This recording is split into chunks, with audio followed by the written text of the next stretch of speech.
I've had a hard time writing this script for the simple reason that I wanted to do these games justice. In my past videos on the Professor Layton series, they were just general discussions of what I liked or didn't like about them. And that's fine, but I can see flaws within those videos in my writing because I chose to only talk about bits and pieces of each game. I've had this idea on my mind for months and months and months, and I'm finally going to commit to it by doing a retrospective series on the Professor Layton games, discussing almost every aspect of each game. Except that one. That one's bad. Let's not worry about that one. The Professor Layton series is a set of games that are important to me, and I go as far as to say maybe they're my top 10 series of all time. It's not like I've been a part of the series ever since the start, that would be impossible, but when I first started around a year ago, I was just blown away by everything it accomplished, and I just enjoyed my time with it all around. So much so was the thing that pushed me to try and create actual content again. I don't see too many people talking about it that much, and I don't think a video that will get an average of 100 views will change that, but I just wanted to talk about it because I genuinely enjoyed these games and I want to say why and what all they have to offer. I'm not sure how long this entire series will turn out to be, but I plan on replaying and 100%ing the two original trilogies of games on the DS and 3DS because I think those are the ones that are most important to talk about. Jack's Melancholy Palace, who primarily does Ace Attorney content, already did two videos that sum up my thoughts on Professor Layton vs. Phoenix Wright years ago. And Orange Juice Jazz, who does a bunch of different things, also did a video that sums up why I didn't like Layton's mystery journey. Do check out those few videos. I think they're very well put together and will probably be better than me when it comes to discussing aspects of these games. With that out of the way, I'll be discussing the 6 main games of the Professor Layton series. Let's get started.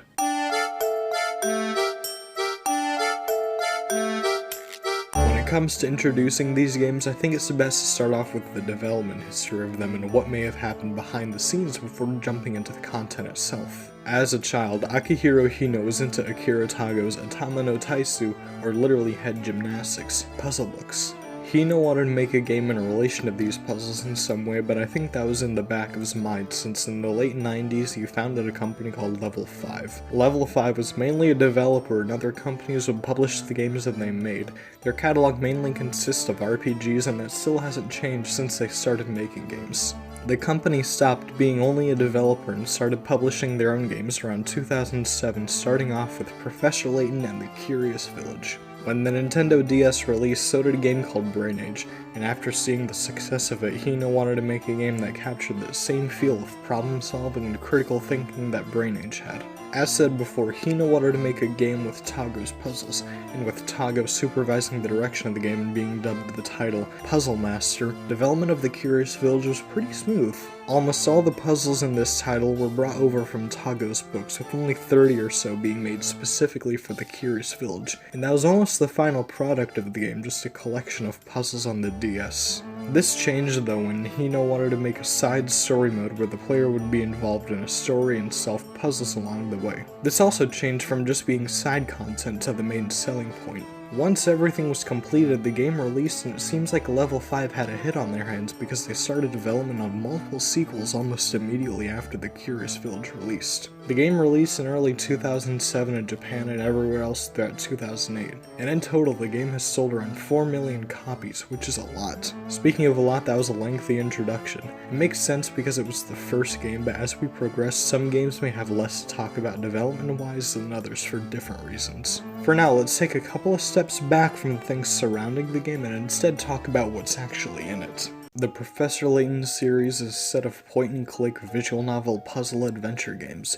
Each of the DS and 3DS games follow pretty much the same control format, but we'll talk about the differences once we jump to the 3DS later on. For the DS games, you primarily use the bottom screen, but the top screen has its uses as well. You use the bottom screen to point-and-click areas of the map, move from area to area, talk to characters and read what they say, watch cutscenes, and of course solve puzzles. The top screen doesn't have as much going for it, but you have two main uses for it: reading instructions and following along the map. Most DS games in general are the complete opposite, with most of your attention being on the top screen and sometimes looking at the bottom. So I think this is a neat change of pace. As explained by easily my favorite Professor Layton NPC, Stachin Scarfin.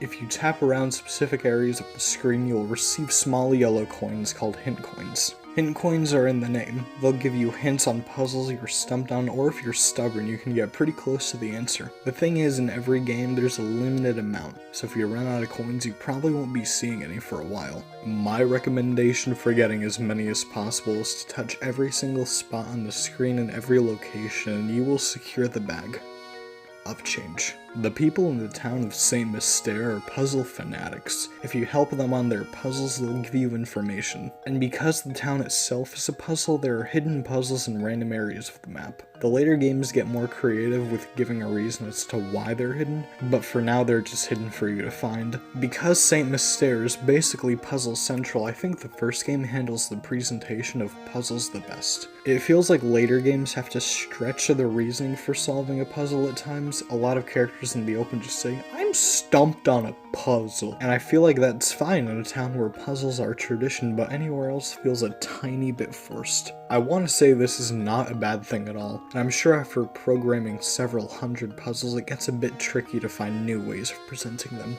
But analyzing the way puzzles are handled, it looks like one way did it better than the others. For the puzzles themselves, they're not as situational as the ones in later entries, but in terms of pure enjoyment and for it being the first game, they're great, and I can only think of a handful that I didn't like, and I consider that a win because there's 135 total. The actual puzzles vary in type and difficulty. The higher difficulty, the more pick-a-rats you'd be rewarded, which don't serve a huge purpose besides being your score for the adventure. There are simple questions where you answer A, B, C, or D, riddles, number questions, moving things around, drawing things, slide puzzles, and more. I don't know why, but I really like the slide puzzles in the Professor Layton games. Even if I feel like I'm gonna break my 3DS because the answer is so absurd, I still enjoy them, and that's the main feeling I get from the puzzles in each of these games. That aha moment when you figure out the answer no matter how long it takes. Almost all of them. The scale puzzles in every single game are I don't like them. The way the Professor Layton series handles progression is also pretty clever. It lets you basically do any puzzle you want while also having a handful of required story puzzles. Every so often someone will say, yes, you have solved X puzzles. So as long as you have X puzzles up to that moment, you can do whatever ones you want in whatever order. You don't even have to solve every puzzle you come across, you can leave them alone or just not solve them at all. When you do solve puzzles though, you can get several things from them. The pick-a-rats, which is your score, and either random machine parts, things to place in someone's room, or ripped up pieces of paper. These three things are their own minigames, and they're all enjoyable in some way and have their own rewards. The machine parts let you build a robot dog, hopefully named something thematically appropriate, and they can appear on screen in areas at times to help you find hidden puzzles or hint coins. The random items such as chairs, beds, books, etc. let you decorate Professor Layton and Luke's hotel rooms. There's not as much merit to this one to me besides making them happy with their rooms and seeing their reactions to random things. The final minigame is the pieces of paper. It's just a regular puzzle that creates a painting and I enjoyed it. Ranking the minigames, I'd put the dog up top because it has the best reward, then the painting puzzle, and lastly the hotel rooms because of the tedium switching around things, and you cannot beat the game if you put a creepy statue in Luke's room. F tier. Once you beat each of these minigames, you will unlock houses in the bonus menu. The bonus menu in each game just shows a handful of extras such as voice clips, art, music, and extra puzzles for each minigame you beat as well as for beating the game itself. Once you beat every single puzzle in the game though, you get a final house which has the professor's toughest challenges yet, and it took me 15 minutes to complete all the houses. I've been trying to write this next sentence for an easy 10 minutes, but I think because the Curious Village is both challenging and also the shortest Professor Layton game, a new player should at least 100% this installment and experience everything. Maybe not every game because that's so much stuff, but again, if this is the shortest one, then make the most of it. Looking at the gameplay, it's pretty simple at the surface level, but there's a ton of things to do in this game as well as the others. And while it isn't the longest game in the world, there's a bunch of content to challenge the player and for them to explore aside from just the story. And the way everything is presented through the colorful characters of St. Mystere is wonderful, and honestly I wouldn't be surprised if after I'm done with this project, I revisit the town one more time. If you are visiting the town for the first time though, you can see that the Professor Layton series has a distinct art style. It's not anime-esque like most visual novels, but instead leans towards more exaggerated and rounded designs, if that makes sense. Most of the main cast, maybe you could imagine them as real people, but most of the side characters are. What are you? I'm not saying any of the designs are bad. I actually think they're all stellar, and the exaggeratedness lends itself well to the Professor Layton series and helps set it apart from other visual novel series. The art style itself also takes inspiration from the style of Langclair, which really took off when Hergé created the Adventures of Tintin comics. Langclair is simply an art style that uses strong defining lines on its characters with next to no shading, and the characters themselves are cartoonish and colorful while the backgrounds are more realistic. And looking at each Professor Layton game, you can see that it follows this format through and through. With the Curious Village specifically, the main thing that sets it apart is the town of Saint Mystère. I'm not sure how you could look at these areas and not think of a small French town.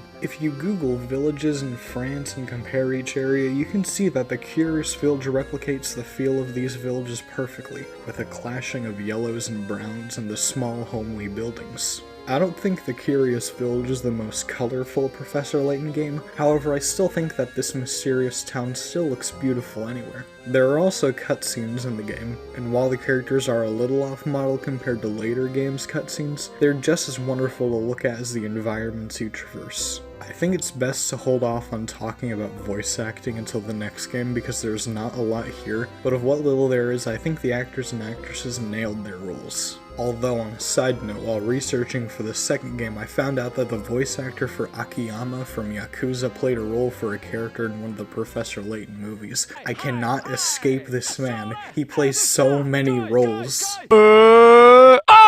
Call me lazy, but I'm not the best when it comes to describing the intricacies of music, but trust me when I say that Tomohito Nishiura nailed the French feel when it came to the soundtrack. There's not a ton of variation in the tracks themselves, but no matter where you are or what's going on, the songs have the same feel to them.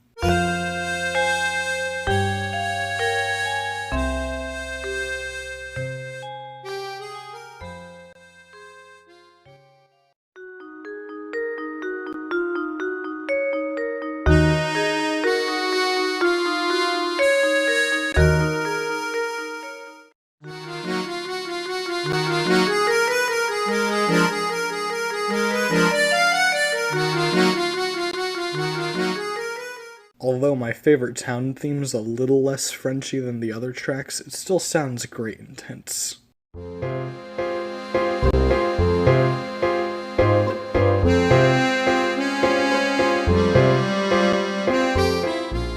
My favorite song in the whole game, though, is Professor Layton's theme. Like I said a second ago, I'm not the best when it comes to describing music or explaining it, but anytime you hear this guy's theme in the whole series, everything is about to go down. This song just powers the player to either finish whatever is happening or settle things with whatever is happening, and every time it plays, the professor is the star of the scene. It really makes it feel like this man is gonna break the antagonist's legs using the power of logic or lack thereof. I just really enjoy hearing his theme and watching that cool madness happen on screen, and I genuinely can't help but have a dumb smile on my face because it's that cool to me. The way everything in the Curious Village is designed artistically, from the actual art and characters to the music, really helps sell the environments of Saint Mystère as a real, believable place. And the music as well is all just great, even if it's a little samey. I especially like the Professor's theme. As well as selling the environments, the music and art style also helps sell the atmosphere and story of the Curious Village and its characters. I've debated so many times with how to cover the story of each game, and I've decided to be sneaky and only discuss a little bit of the plot, not all of it. I'm making these videos as a retrospective series mainly for people who have already experienced these games, but when I've watched videos or retrospectives on games I've never played, it makes me want to try them out, and I hope to accomplish that here as well. One of the main things that hooks me into trying out a new game, most of the time depending on what it is the story, and if I like what I hear about the beginning, then then I'm most likely going to try it out.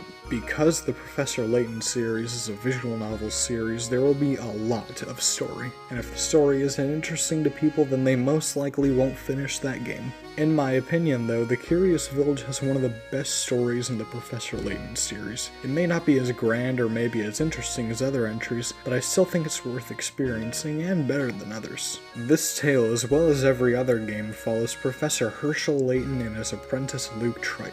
Professor Layton is a renowned archaeologist and university professor who's also well known for helping solve crimes and mysteries while also being a puzzle enthusiast. Luke is a young lad who's eager to join the professor on his journeys no matter what happens and help however he can because he wants to be a gentleman like Layton. The game starts off with Layton explaining to Luke that he's been summoned to a small town to help solve an inheritance dispute after the death of Augustus Reinhold, and find the Reinhold treasure, the Golden Apple. Once the two arrive, they can hardly get anything started because a murder has occurred on the site of Reinhold Manor, and it's most likely someone trying to have a better chance of receiving the treasure. This murder introduces one of my favorite policemen in gaming, Inspector Chelmy. He's determined to stomp out all crime using the power of Scotland Yard, but no one can outdo the GOAT.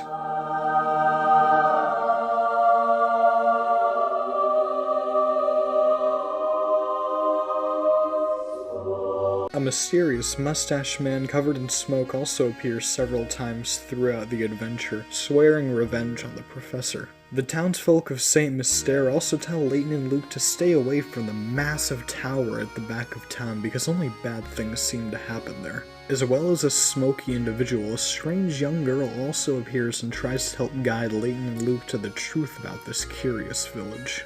The mysteries constantly pile up and everything is tied with a nice little bow by the end. I really do enjoy the story and every character that appears here. My only complaint is that the foreshadowing isn't the greatest and it makes one of the reveals at the end seem a little out of the blue. But then again, I'm not the best when it comes to picking up on things. This story is simple and enjoyable and the characters and writing just add on to the charm. If anything, you could just play this first game and nothing else because the plot is contained well with no mysteries left unsolved and the player is satisfied. Every puzzle has an answer and this man solved them all. This is also the only game in the series with a happy ending, so honestly, what more could you want?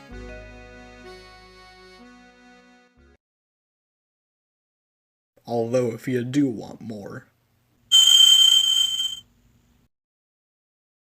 Professor Layton and the Curious Village is an amazing introduction to this series. The gameplay is easy to grasp but also has a lot going for it. The puzzles are all fun to varying degrees and it feels good to solve them. And the art style and music is unique and sets it apart from other visual novels and puzzle games. The story as well is so charming and interesting and the characters are great and I just really enjoy all of it. I didn't talk about a ton of things that I disliked, but I think my main dislikes are a couple of puzzles and maybe one thing in the story department. Other than that, I just enjoyed this game to death after experiencing every little thing it had to offer. I would not say that this game is a masterpiece. Not everything in it is perfect, and it's not even my favorite Professor Layton game, but I still think it's an enjoyable experience all around. I want to give one little thank you to this game for being the thing that pushed me to try and create actual content for the first time in years. It's fun to write and record things and share them with the world even if barely anyone watches it. I just find it fun.